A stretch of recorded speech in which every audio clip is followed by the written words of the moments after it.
As Shireen said, both Hala and I work for the Financial Services Authority. We are the financial services regulator in the DIFC. So we thought it would be quite helpful just to cover off broadly how we operate. And then obviously Hala will go into more detail about the areas you're probably more interested in around innovation. So Shireen, could you go to the first slide? Okay, so the regulatory landscape in the UAE on that slide looks fairly simple, but it can get slightly confusing. So at a federal level, there are two regulators. There is the UAE Central Bank that takes care of banking activities onshore and insurance activities onshore, and the Securities and Commodities Authority, which looks after the financial markets onshore. Now, I've used the word onshore a bit because there is a distinction in the UAE. There are many free zones. They are exempted from certain rules and regulations that are set at a federal level. There are also two financial free zones in the UAE, and I've put them both up there. There's ourselves in the DIFC, and there's also Abu Dhabi Global Market down in Abu Dhabi. These financial free zones were created by federal law in 2004, and there's certain things we can and can't do under the law. First of all and foremost is that we're not allowed to operate retail banks that use the dirham. So you'll not find any retail banks in the financial free zones. Secondly, and most importantly, we can't offer retail insurance in the state. So while there are insurance companies and also banks in the financial free zones, they don't offer banking in the dirham and they don't cover risks around retail risks in the state. Further laws were then created to set up the DIFC and to set up centre bodies like ourselves. So there are three main centre bodies in the DIFC. There's ourselves, the DFSA, there's the DIFC courts, and there's the DIFC authority that runs the centre. So the DIFC, as we see it, has many benefits. There's 100% foreign ownership, which you don't typically get onshore. We use the US dollar as our main currency. There is a 0% tax rate. There's bespoke civil and commercial laws tailored for firms in the DIFC. Sorry, it's a dog. And it's a common law application. So the DIFC courts approach cases with a common law approach. So slide 2, Shireen. Or the next slide, yeah. Okay, so what do we do at the DFSA? First of all, I'll set out what our regulatory objectives are. What we want to do. We want to protect consumers and users of financial services products in the DIFC. We obviously want to protect the reputation of the DIFC. We want to make sure there is financial stability in the DIFC. And we want to make sure that people operate in a fair, transparent, and efficient way. So what does that actually mean? Well, first of all, we license and register financial institutions that want to carry out financial services in or from the DIFC. We then supervise those firms to ensure they comply with our laws and rules, and then we enforce against the firms if they're non-compliant. We have a bespoke set of laws and rules that apply to financial services institution, and they're tailor-made for the DIFC to the highest international standards. And Shireen, if you want to go to the next slide, I'll give you an idea of what we mean when we say financial services activities. Oh, back one, yeah. So we regulate crowdfunding platforms, for example, money services providers. There's a securities exchange called NASDAQ Dubai. I've put insurance there. We do allow financial services companies to offer insurance, but as I said before, it's just not retail insurance in the UAE. They have to offer it outside the UAE or it's reinsurance. We have a real focus on Islamic finance. There is also lots of banking and asset management. Again, any of the banking activities are not retail banking activities in the dirham. Next slide. So how do we make these rules? So this is what my team does. I'm in the strategy, policy and risk team, and we spend a lot of time looking at how we create rules or how we amend and update rules. It's a very extensive task, and it's not one that happens particularly quickly. We carry out a lot of research, we engage with other regulators, and we talk to lots of firms to find out what's actually happening in the market. As you can see there, we don't do this in a silo. We talk to a lot of other teams in the DFSA as well. Supervision, where Hala sits, we talk to them a lot because they have the relationships directly with the firms. And we also talk to our legal colleagues who do all the drafting for us. So there's a very strong commitment from us to produce robust and clear regulatory frameworks. We want them to be proportionate for firms, and they're designed to promote more confidence in the market. So when we look at policy initiatives, we take a very deliberate and measured approach. There can be unintended consequences, and we want to try and avoid them at all costs. So whenever we come out with proposals, we always consult. This is in our regulatory law that set us up, and we want comments from the market. We want to know if what we're providing or producing is right.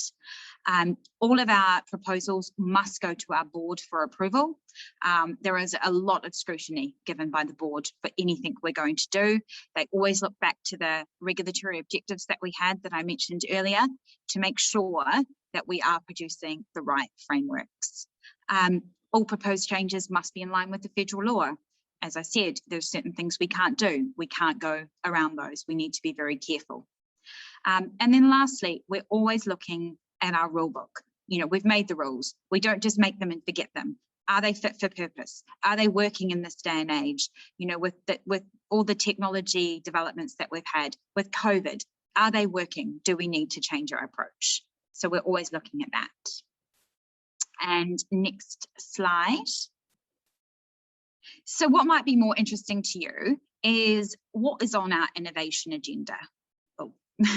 And I'm going to go over these in a bit of detail because I'm probably sure some of you will have some interest in some of these initiatives. So first of all, I'm going to start with our money services framework. So this was launched early last year. It's a very comprehensive framework, and it allows for a very wide range of payment activities. We allow remittances and money transfers, stored value in digital wallets, and also payment initiation services and account aggregation services. We have had and are continuing to see a large amount of interest in this regime. A lot of firms want to operate into it. We're currently working with a number of firms to progress them through to the licensing stage. It's not a quick process. It's a very thorough process, but it's one that we've got to do in order to meet our regulatory objectives, to provide confidence in the market, protect consumers, etc. Secondly, we launched a venture capital framework late in 2020. So venture capital is a really important source of patent capital for financing startups, so that new technologies, for example, can be transformed into commercially viable and sustainable businesses. In late 2020, in supporting of this funding need, this is when we created this framework. And obviously this makes up a really important part of an innovative ecosystem that we want to provide for in the DIFC. And another area we've spent a considerable amount of time on is crypto assets. So whether you term them crypto assets, digital assets, cryptocurrencies, I'm sure you've all got different terms that you can use. Essentially, it's a digital representation of value, rights, or obligations created, stored, and transferred electronically using DLT or similar technology. Sorry.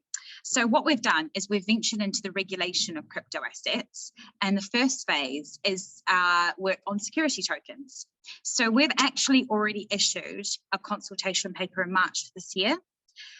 All of the comments were received, and we closed that at the end of April. And there's a few things I'll touch on around security tokens in case you're not as familiar around it.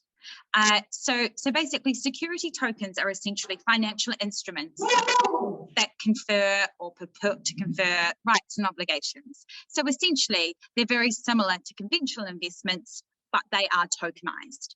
What we've done is we proposed a significant amount of guidance to guide market participants as to how we would see this regime being put into place. So we've also relied on our current regime and tailored it slightly, a bit like what I said earlier. We look at what we've got. Is it fit for purpose? Do we need to tailor? Do we need to add guidance, rules, etc.? So what we have proposed in this particular consultation paper is to facilitate the admission to trading of security tokens. We've provided for more systems and controls around the trading of security tokens. We've got additional requirements for digital wallet providers, for example, to hold security tokens. And we'll also proposed more disclosure to explain what they are and how they work, especially around the distributed ledger technology angle.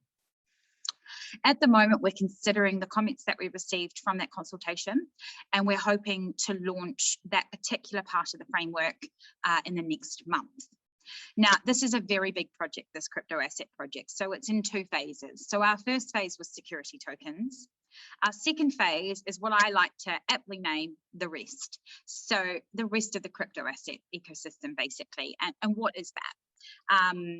Exchange tokens, often called cryptocurrencies like Bitcoin, Litecoin, Ether. Utility tokens, they're the tokens that typically offer access to a good or service. Asset reference tokens, which is obviously a more European terminology, but it's crypto assets aimed at maintaining a stable value, and they're referenced by a basket of assets. And e-money tokens, stored value tokens, whatever you call them, where they maintain a stable value referring to a single fiat currency. So what are we considering for these other tokens? Much like our work on security tokens, we're looking at how do they get issued? What disclosure do you need? What permissions do you need? How are we going to treat those that allow the trading of these crypto assets? What about exchanges? What about custodians who hold the crypto assets? And then really importantly, how they get marketed and what information is provided. So this is a very, very big project for us, and we are working on that phase 2 process right now, and we're hoping to get something out later this year as to how we think that might work. And there's just a few other areas I'll touch on before I pass over to Howla. So digital onboarding. We always get asked by firms, what do we think of digital onboarding? What do we allow? What don't we allow? What does good practice look like?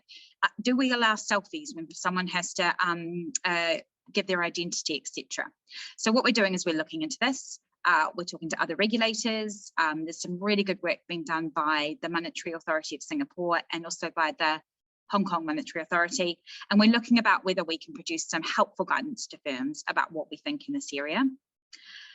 Digital banks. Now, this is not to be confused that you're allowed to do banking business in the dirham with retail customers. There are a lot of digital banks that will only provide services to commercial clients. And as I said before, a lot of the currency in the DIFC is denominated in the dollar. So we're looking at how we can provide some support to those firms that want to become more digital and offer different types of banking business online.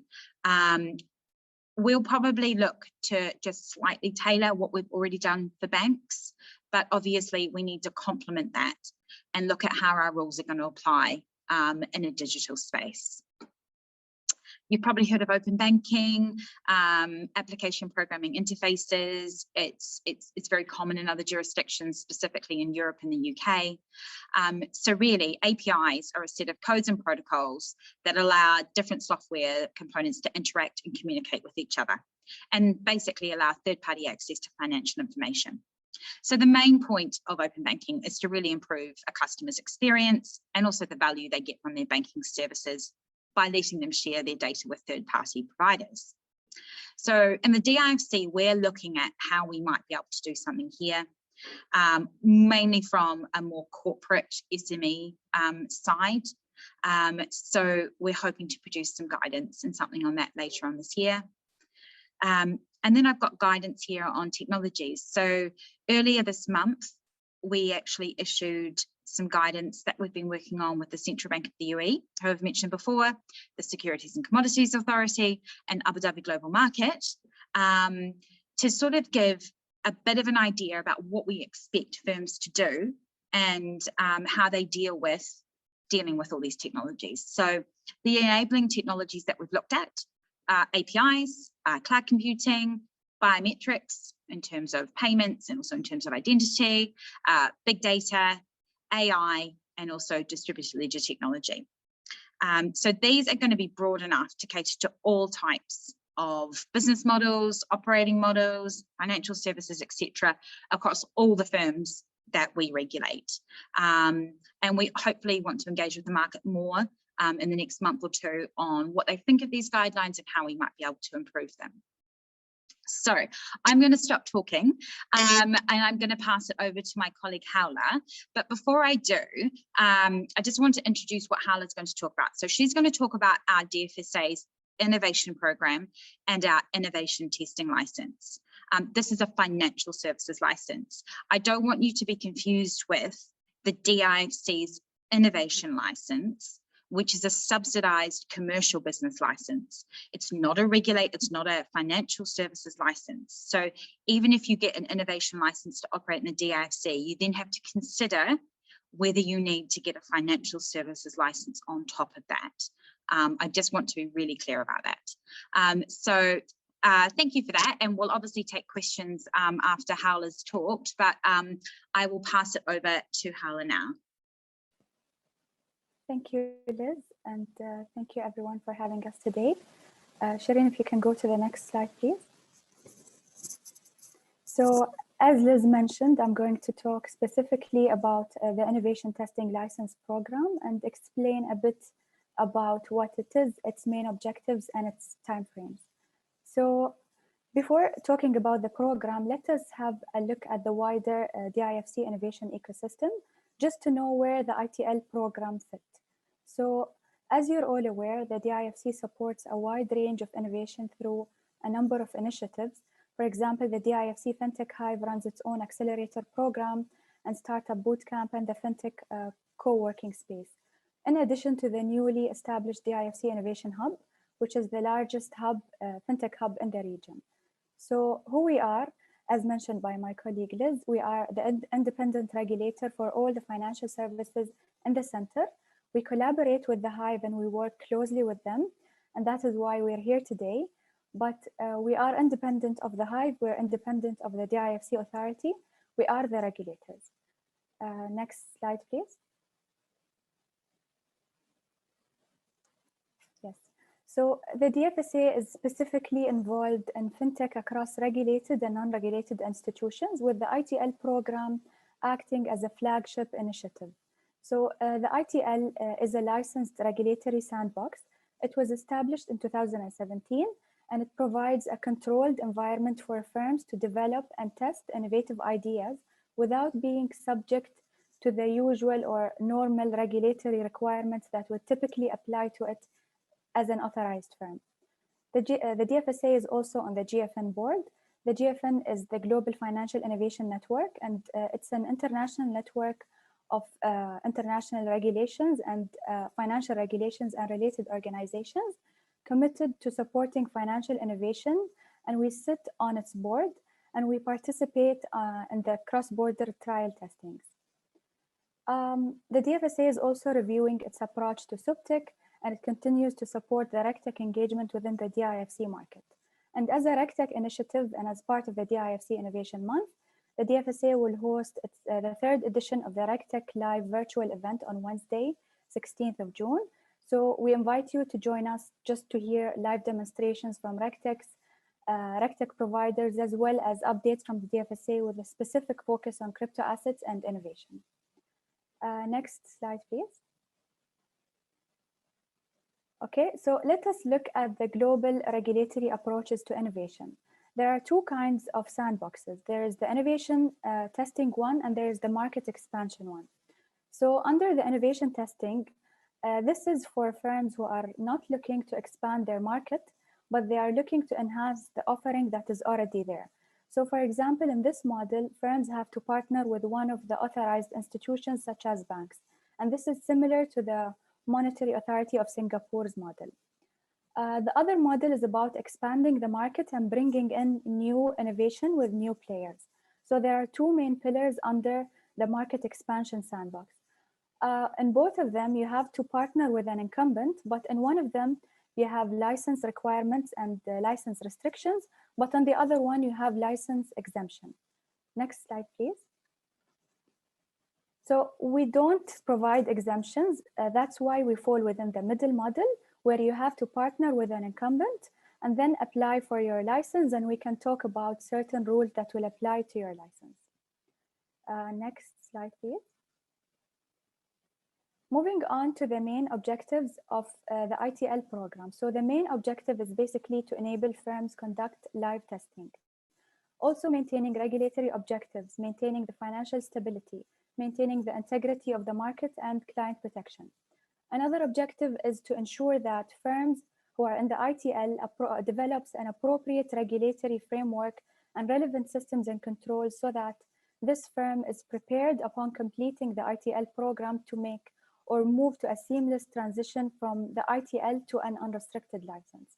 So, and ensure that all the risks that might emerge within its new business model is dealt with appropriately. Another objective is to provide SMEs the opportunity to develop and test innovative concepts without the entry barriers that often exist due to resource demanding regulatory requirements. And also the ITL program provides firms with the opportunity to work with the regulator and enhance their understanding, their supervisory understanding, and realizing what additional controls need to be in place for their new financial service. So the ITL program is designed to meet and maintain those objectives. In terms of the ITL, or in terms of what the ITL does not do, it is not intended to give a firm a competitive advantage over the other, or eliminate regulatory requirements, or reduce regulations, or support RegTech solutions. Next slide, please. Okay, so different jurisdictions implement different approaches when it comes to the sandbox. We provide a financial services license with waivers, modifications, restrictions placed on the amount of business undertaken. So we call it a restricted license because it comes with license restrictions. Waivers and modifications differ from a firm to another, depending, of course, on the level of business, the nature, complexity, and the risks involved within their business. An example of a waiver we usually grant during the ITL, for example, we don't allow firms who are in the ITL to have the authorized individual for the role of the compliance officer or the finance officer. However, the responsibilities of that role has to be undertaken by the senior executive officer. So, in other words, we provide flexibility on the second and third line of defense while maintaining the first line of defense. So everybody have to meet the rules. Where we provide flexibility is in the way firms can go around to meet and maintain the waivers and modifications placed on their license. Something to bear in mind here is that with that flexibility given, the firm is still expected to meet its basic and minimum regulatory requirements and its reporting requirements. So flexibility doesn't mean reduced regulations. A fintech also doesn't need to hire an independent risk officer or an internal or an external auditor during the testing period. And in exchange for this regulatory flexibility, the firm will be heavily restricted in terms of the number of clients it can deal with, the number of transactions it can conduct, and the value of transactions it can conduct. But that differs from a firm to another, depending on their business and the risks involved within their business. In terms of the conditions, so the firms will also be required to disclose to all clients that it only holds a testing license, and it will be required to produce an exit strategy in order to be prepared in the event that the firm fails during the testing. An example of a waiver or a rule that we're able to waive, these includes, for example, audited reports, the requirement of having an independent compliance officer and a finance officer, but as I mentioned, someone still needs to be responsible for it. Examples of rules that we're unable to waive include the audited reports, the AML reports, so these are the anti-money laundering reports. These requirements need to be met in full, in addition to the client asset requirements for firms who are holding and controlling client assets. In terms of fees, we charge $5,000 for the application fees, and that's all what you'll pay. This includes your digital ITL application. Next slide, please. Okay, moving to the key ITL phases. So the key phases consist of 4 things: the cohort application, the ITL application, the testing period, and then the transition from an ITL to an unrestricted license. So we have a cohort process for reviewing the applications, and we run the cohorts twice in a year. We have a summer and a winter cohort, and firms are expected to submit a cohort application where they provide details about their business and innovative ideas that they would like to test. This year, we're only running one cohort, and that is depending on the volume of applications we receive. Then comes the period of reviewing the cohort applications. So the DFSA reviews the cohort applications and select the applicants that meet the ITL criteria. It's important to note here that not all the fintechs will fall within the remit of the DFSA regulatory approach, and not all of them will qualify for the ITLs.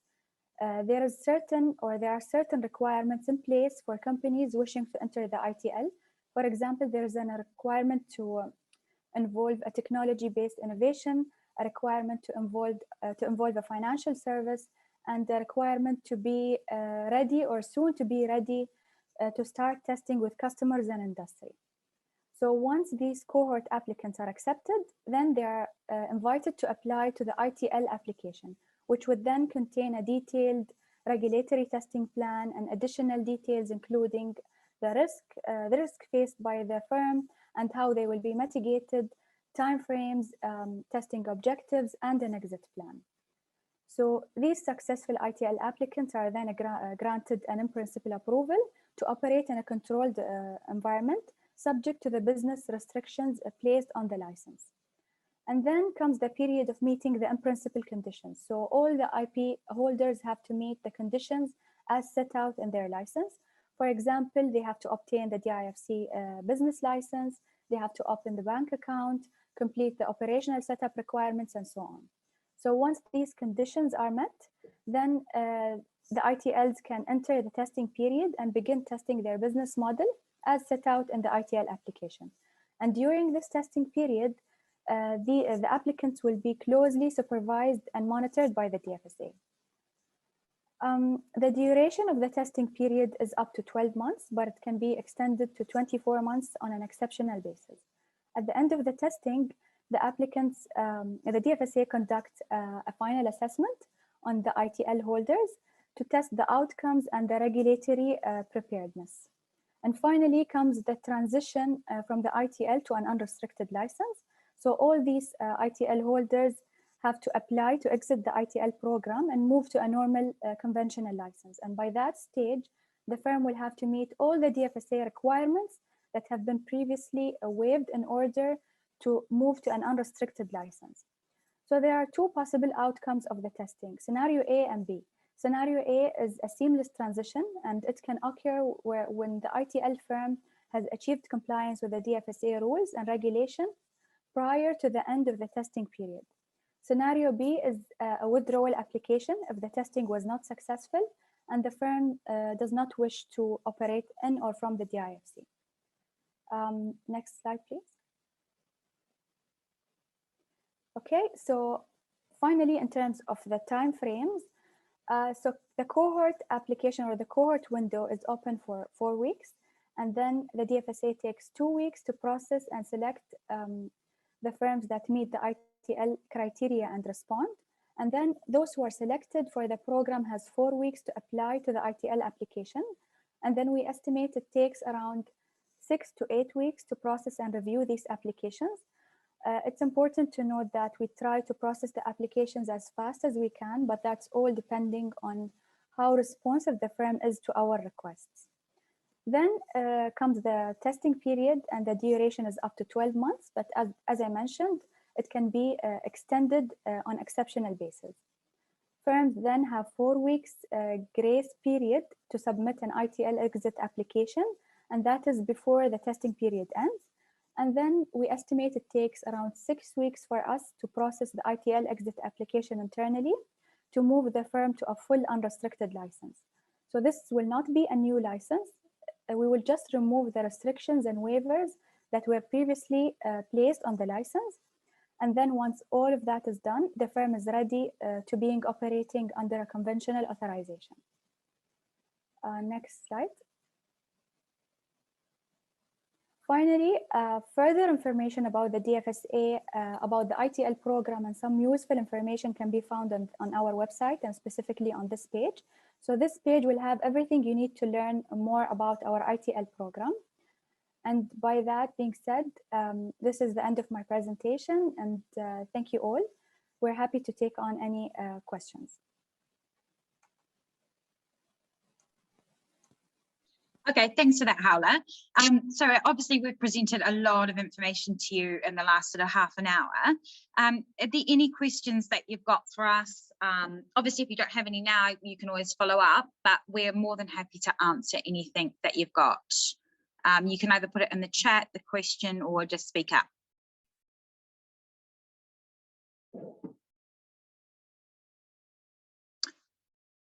No?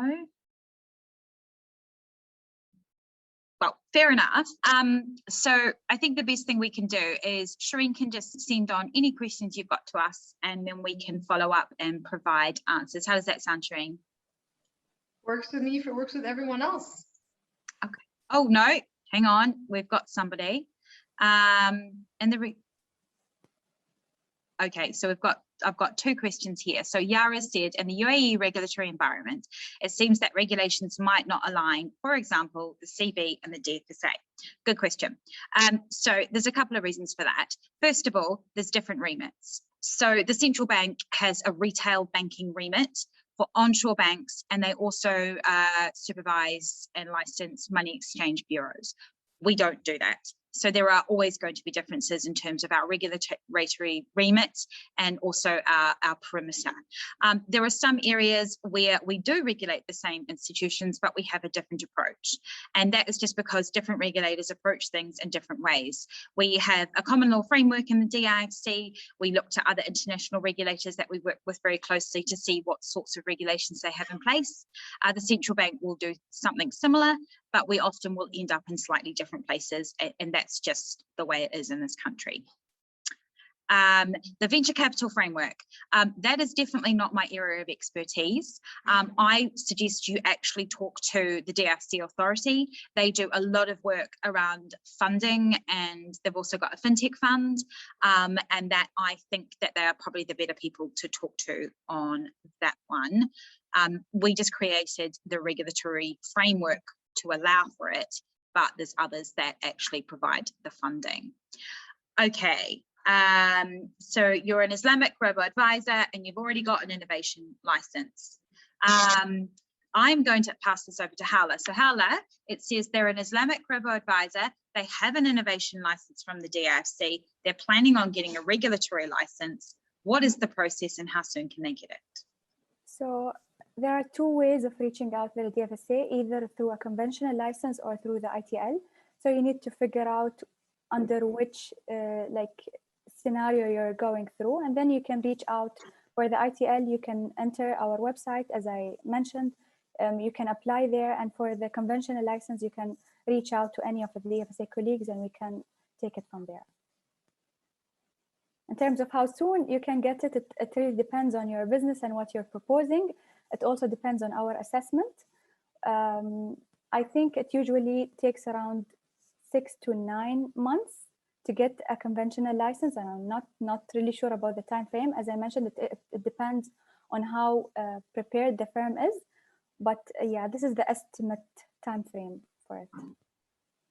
Okay, and I'm sorry, I did see there's another one. It said, for KYC issues, can OFAC and AML be handled by outside vendors? I'm going to answer the way I think that question was intended. Can you use an outside vendor, you meaning outside the DIFC, for your KYC support? Yes, you can. So in our rulebook, we have outsourcing requirements. If you are not going to handle the KYC issues yourself or do the checks yourself, you can outsource those to other parties, and many of our firms do that. There are quite stringent outsourcing requirements that need to be met, and you still retain complete responsibility for that process. So it's not an easy way out. It's not like, I'll just outsource it to another firm and that's me done. It's still quite of a detailed process, but it is all in our rulebook. So it's best to look in our Gen chapter in our rulebook around outsourcing, and also in our AML chapter, we also talk about outsourcing as well. Okay, you want me to elaborate? This is probably not the right time to talk about AML KYC details. It's definitely, well, it's not my main area of focus. Everything is in our rule book. The best thing for you to do is look at that, see what it says, and then if you think you need to talk to us a bit more to understand some of the requirements, we're happy to talk, but definitely look at our rulebook. I've mentioned the Gen chapter, which is our general module where we have about outsourcing requirements, and I've mentioned our AML rulebook where we also talk about outsourcing. That will give you a general idea about what our view is. Obviously, there are other rules and regulations, but that's sort of the best place to look at, I think, in the beginning.